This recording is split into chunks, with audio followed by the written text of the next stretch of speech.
আমি সুন্দর তোমার দাদাকে বিয়ে করে সংসার করছি, কেউ আমাকে কিছুই বলতে পারবে না। এই বাড়ির বাকিদের নিয়েও কেউ কিছুই বলতে পারবে না। এই তো রোহিণী এখানে দাঁড়িয়ে রয়েছে, যশের সঙ্গে ভালোবাসা হয়েছে, তারপর বিয়ে করে বউ হয়ে এ বাড়িতেই এসছে। এবার এই সব কিছুর সঙ্গে তুমি এবার নিজের জীবনটাকে একটু মিলিয়ে দেখো তো জুন। আমি বুঝতে পারছি না তোমরাই বা ওর জীবন নিয়ে বারবার কথা তুলছো কেন?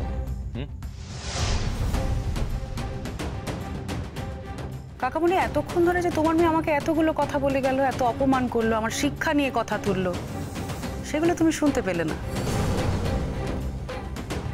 যে কথাটাই বলুক, সেটা এই কথায় এসে পৌঁছয় না। দোষটা তো আমার মেয়ের। সব ব্যাপারে তোর কথা বলার কোনো দরকার নেই, তাই না? কেন কথা বলে সবসময়? জুন তো এবারের মেয়ে, ও কথা বলবে নাই বা কেন? মা, তাহলে একটা কাজ করো, এবার থেকে ঠিক করে দিও আমি ঠিক কোন কোন ব্যাপারে কথা বলবো আর কোন কোন ব্যাপারে কথা বলবোই না। আর আমিও ঠিক করে দেবো তোমরা আমার কোন কোন ব্যাপারে কথা বলবে আর কোন কোন ব্যাপারে কথা বলতে পারবে না। আমার নিয়ম অনুযায়ী যদি তোমরা চলতে পারো, তাহলে আমিও তোমাদের নিয়ম অনুযায়ী চলবো। কোনো কিছু নিয়ে আমি মাথা ঘামাতে যাব না।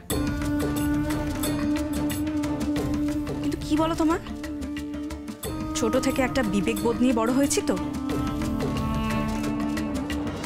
এই চোখের সামনে যখন দেখি একটা মেয়ের অসম্মান হচ্ছে, তখন সেটা বরদাস্ত করতে পারি না। একটা মেয়ে হিসেবে সেটা সহ্য করতে পারছি না বলেই আমি প্রতিবাদ করছি। আর এই যে মেয়ে, তোমাকে আমি প্রতিবাদী মেয়ে ভেবেছিলাম। তুমি যে এইভাবে সমর্পণ করে বসে থাকতে পারো, সেটা আমি সত্যিই ভাবতে পারিনি। শাবনাম, এই বাড়িতে থাকতে গেলে তোমাকে রুখে দাঁড়াতে হবে। তুমি যদি রুখে না দাঁড়াও শাবনাম, তাহলে তোমার কোনো দিন ভালো হবে না। এই বাড়ির সকলে মিলে তোমাকে পিষে রেখে দেবে, এমনকি যে তোমাকে বাড়িতে নিয়ে এসেছে সেও। বিয়ের জল গায়ে পড়তে না পড়তেই একদিনের মধ্যেই কিরকম বদলে গেছে সেটা তো দেখতেই পাচ্ছ। বাড়ির সকলে বদলে যাবে, আশপাশের সকলে বদলে যাবে, আর তুমি একই রকম থাকবে, সেটা তো হতে পারে না। সকলের বদলের সঙ্গে তোমাকেও তো নিজেকে বদলাতে হবে, না হলে এক্সিস্টেন্স রাখা যায় শবনম? যায় না।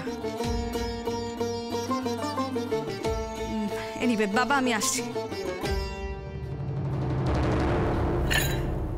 শুধু শুধু অশান্তি, অকারণ অশান্তি।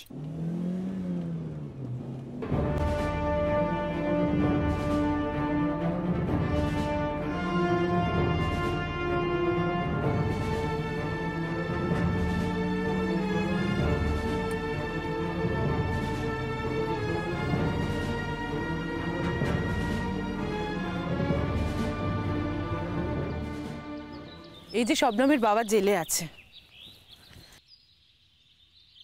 তুমি তো খাবার টাবার পাঠাচ্ছ নাকি? কিন্তু দেখবে জেল থেকে বেরিয়ে এসে তোমার কেমন চোখ গরম করে, গায়েও যে হাতটা দেবে সে জানতেও আমার বাকি নেই। কি আর করবো বলো তো রঞ্জা আপা, যে কপাল নিয়ে এসেছি সে কপালটা কোথায় বিসর্জন দেবো বলো তো? ওই যে লোকে বলে না, সব কিছু পাল্টানো যায় কিন্তু কপাল পাল্টানো যায় না। আমার কপালও যে পাল্টাবে না সে আমি খুব ভালো জানি। আসলে কি জানো তো, খুব কষ্ট হয়। জেলে পচে মরছে লোকটা, দেখো আধ পেটা খেতে দিক আর যাই করুক, এত বছর তো খাইয়েছে, আজ নিজের কপাল দোষে জেলে পচে মরছে। তাই ভাবি যখন একটা দিন দেখাই করতে দেয়, একটু খাবার দিয়ে আসি। তাই বলে রাগ রোষ কিছু কমেনি তো? কমেছে কি? কথাই বলে না আমার সঙ্গে। জানো, আমার দেওয়া খাবারটা কিন্তু ঠিক খায়।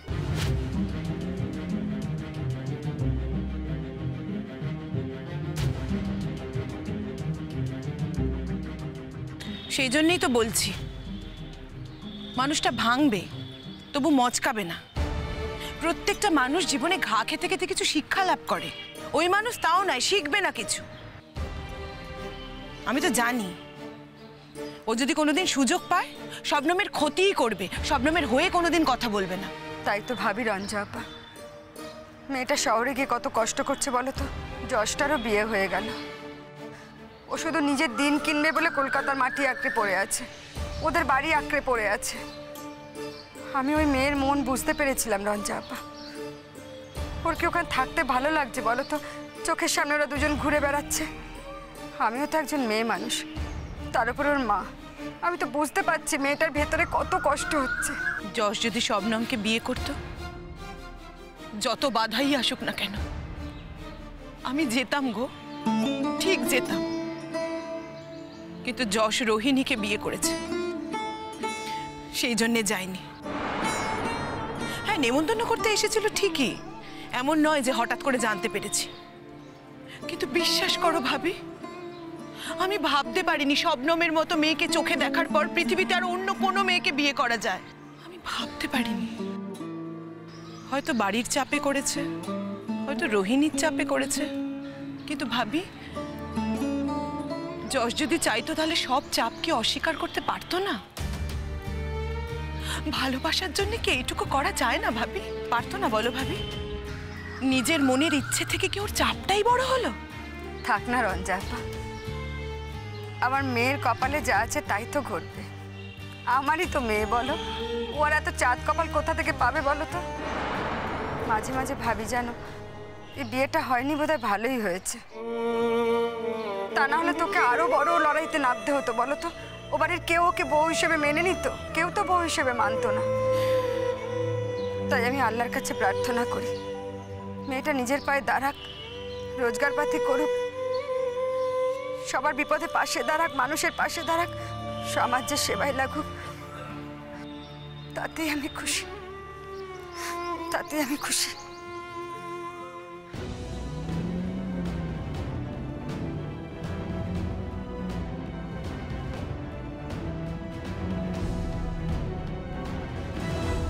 ও ভাবি, এখন যখন বাড়িতে কেউ নেই আমি বসবো, বুঝলে তো? তোমার বাড়ি টাড়ি যা পরিষ্কার করার করবে করবে, করে আবার আমার সঙ্গে চলে আসবে। ওই যে থাকবে বলেছিলে না, থাকতে যেও না যেন।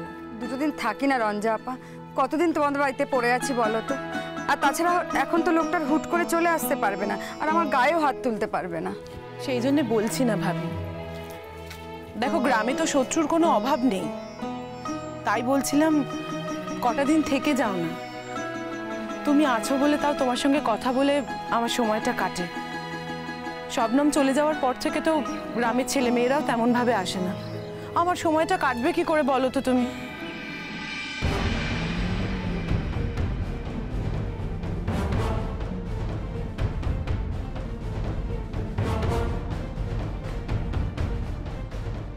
এত বড় একটা জীবন তুমি কিভাবে কাটিয়ে দিলে রঞ্জা আপা? কিন্তু এখনো তো জীবনের আরো অনেকগুলো দিন বাকি। আমি মাঝে মাঝে ভাবি জানো তো, একটা মানুষ তোমাকে যাওয়ার সময় বলে গেল সে আবার ফিরে আসবে, কই এলো না তো।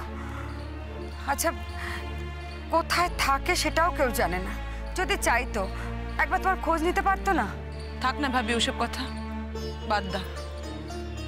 যা ভুলে গেছি তার জোর করে মনে করিও না। সত্যি ভুলে গেছো রঞ্জা আপা? ভোলা যায় বলো তো?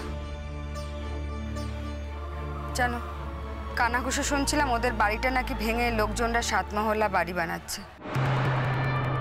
তাহলে কি বাড়িটা সত্যি সত্যি বেচে দিল? আচ্ছা, যাদের কাছে বেচেছে তাদের কাছে গেলে তো তুমি ওর সব খবর জানতে পারবে।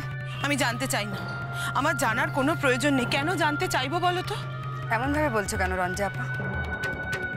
তুমি তো জানো তাকে কত অপমান করে গা থেকে সবাই তাড়িয়ে দিয়েছিল। সেদিন তো তুমি তার হাত ধরে চলে যেতে পারোনি, তুমি তোমার কাকার হাত ধরে বাড়ি ফিরে এসেছিলে। আমি যদি সেদিন চলে যেতাম তাহলে জোড়া মৃতদেহ কবরে তুলতো ওরা। তুমি তো সবকিছু জানো ভাবি। ওকে বাঁচানোর জন্যই আমি পিছিয়ে এসেছিলাম, আমি চলে এসেছিলাম।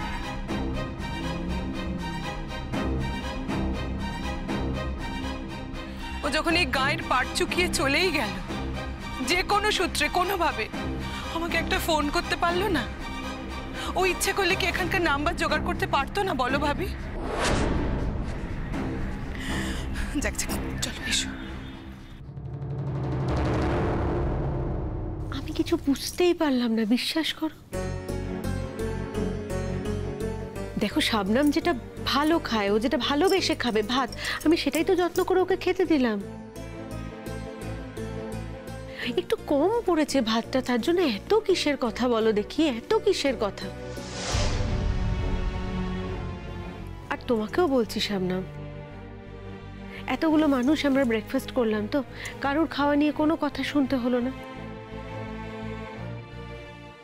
ঠিক তোমার কথাটা নিয়ে দেখলে কতগুলো কথা আমাকে শুনতে হলো, আমাদের শুনতে হলো। একটু চেষ্টা করো, একটু মেনটেন করো, যাতে এরকম ভাবে আমাদের কথা শুনতে না হয় সকাল সকাল। পরের বাড়িতে খেতে পাচ্ছি, এটাই তো অনেক। এর মধ্যে আবার বেশি কমের বার্গেন করা যায় নাকি?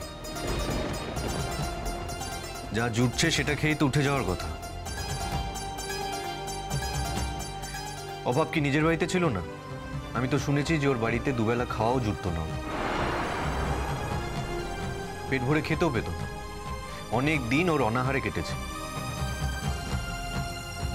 পরের বাড়িতে এসেই যে 4 বেলা খাওয়ার আদায় করে নিতে হবে, তারও তো কোনো মানে নেই।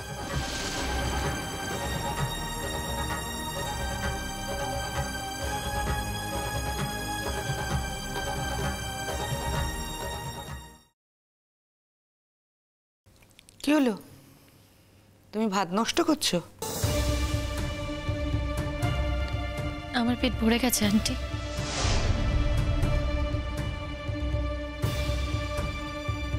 খাওয়ার সময় এতগুলো কথা বললে ও বেচারা খাই বা কি করে? কথা শোনার মতন যদি কেউ কাজ করে তাহলে তো তাকে কথা শুনতেই হবে বাবা। ওর জন্য আমাদের বাড়িতে এত অশান্তি হচ্ছে, এটা তো মেনে নেওয়া যায় না। ভাতটুকু নষ্ট করো না, কথা শোনো, ভাতটুকু নষ্ট করো না, খেয়ে নাও। ভাত নষ্ট করবো না রোহিণীদি, আসলে আমি বুঝতে পারিনি আমার পেটটা ভরে যাবে। আমি ভাতে জল দিয়ে রেখে দেবো, পরে খিদে পেলে নয় আমি এই ভাতটাই খাবো। দেখেছো তো, তুমি ভাতটাই খেতে চাইলে, তারপর যেটুকু ভাত নিলে সেটুকুও খেলে না। তুমি কিরকম whimsical বলো তো শাবনাম? সরি রোহিণীদি, আমি বুঝতে পারিনি গো যে আমার পেটটা ভরে যাবে। আসলে সবসময় তো খাবার খেয়ে পেট ভরে এই নয়, কথা শুনেও পেট ভরে যায়। আমারও তাই হয়েছে জানো তো। চিন্তা করো না, আমি বললাম তো আমি ভাত নষ্ট করব না। আমার জন্য আর চাল নিও না, দুপুরবেলা আমার এতেই হয়ে যাবে। আর আমাদের মতো মেয়েদের তো না খেয়ে থাকাটা অভ্যেসের মধ্যেই পড়ে। এই অভ্যেস আমার আছে, না খেয়ে থাকাটা তো আমাদের অধিকার। তুম করে বড়লোক বাড়িতে এসেছি বলে তো এই অধিকারটা আমরা বিসর্জন দিতে পারি না। আমি আমার অধিকারের মধ্যেই থাকবো।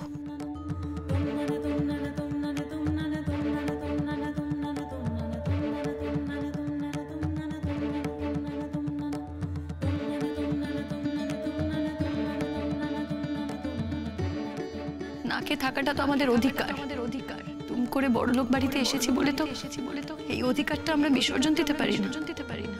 আমি আমার অধিকারের মধ্যেই থাকবো।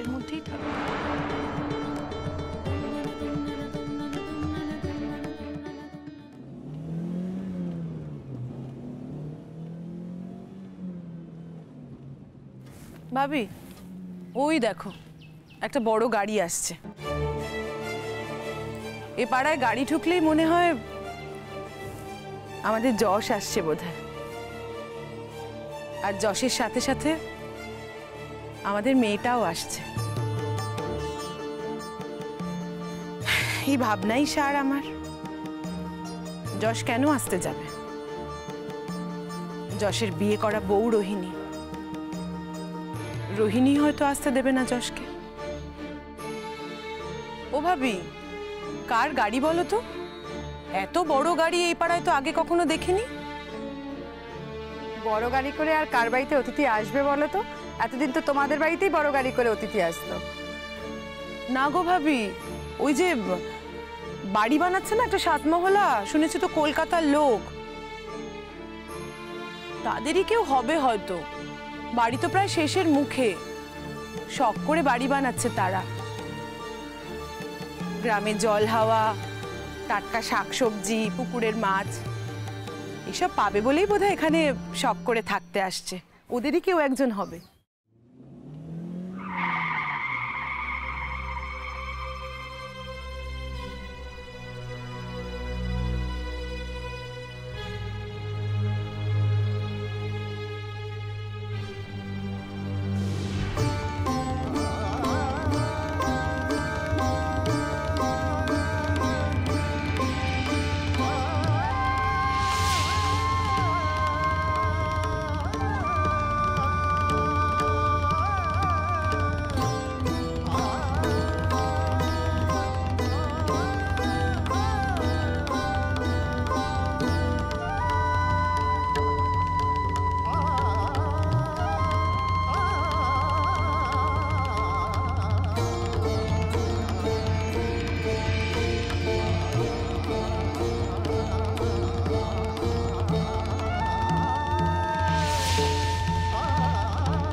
কেমন আছো? ভাবি, ভাবি চলো চলো, আমার কাজ আছে, চলো। ইকবাল ভাই, এতক্ষণ তোমার কথাই বলছিলাম। আমি বলিনি, আমি বলিনি, তুমি বলছিলে। আমি তোমাকে বারণ করেছিলাম। আমি বলেছিলাম যে এসব কথায় আমার কোনো আগ্রহ নেই। একটা প্রশ্ন করেছি আমি তোমায়। ভালো না থাকার তো কোনো কারণ নেই। আচ্ছা, ইকবাল ভাই, এতদিন পর এ পাড়ায় কি মনে করে? শুনলাম তোমাদের বাড়িটাও বেচে দিয়েছো।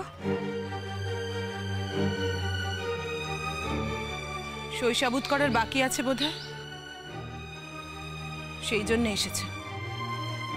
তোমার যদি সময় থাকে তুমি কথা বলো ভাবি, আমি বাড়ি যাচ্ছি। দাঁড়াও। তুমি ধমকালেই আমি ফিরে যাব সেটা ভেবো না, কিংবা তোমার গায়ের লোকেরা চোখ দেখালে বা অস্ত্র দেখিয়ে আমাকে চুপ করাতে চাইলে আমি চুপ করে যাব সেটাও ভেবো না। সেই ইকবাল আমি আর নেই। বুঝতেই পারছি, এমন সাজ পোশাক, এত বড় গাড়ি, ভালোই আছো নিশ্চয়। তাই গায়ে এলে বউ বাচ্চা নিয়ে এলে না? বাচ্চা? বাচ্চা কোথায় পাবো যে নিয়ে আসবো? তুমি শাদি করেছো ইকবাল ভাই? তো যে আছে তাকে নিয়েই আসতে পারতে।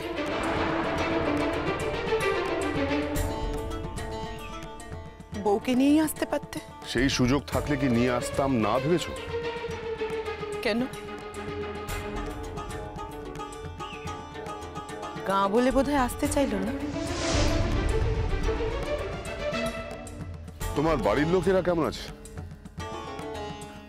অবান্তর প্রশ্ন করে কোনো লাভ নেই। তোমরা এতদিন পরে দেখা হলো, ঝগড়া করছো? ইকবাল ভাই, জানো তো আমাদের রঞ্জা আপা কিন্তু ঠিক আগের মতোই আছে। তার কোনো সংসার হয়নি, কেউ তাকে বিয়েও দেয়াতে পারেনি। তুমি বিয়ে করেছো, খুব ভালো করেছো। আসলে তুমি বোধহয় ভাবতেই পারোনি যে রঞ্জা আপা আজও পর্যন্ত তোমার জন্য অপেক্ষা করে আছে। কেন বাজে কথা বলছো ভাবি? কে বলেছে আমি ওর জন্য অপেক্ষা করে আছি? কোনো মেয়ে বিয়ে না করা মানে কি কোনো ছেলের জন্য অপেক্ষা করে বসে থাকা? আমার ইচ্ছে হয়নি, তাই আমি বিয়ে করিনি। রঞ্জা, রঞ্জা।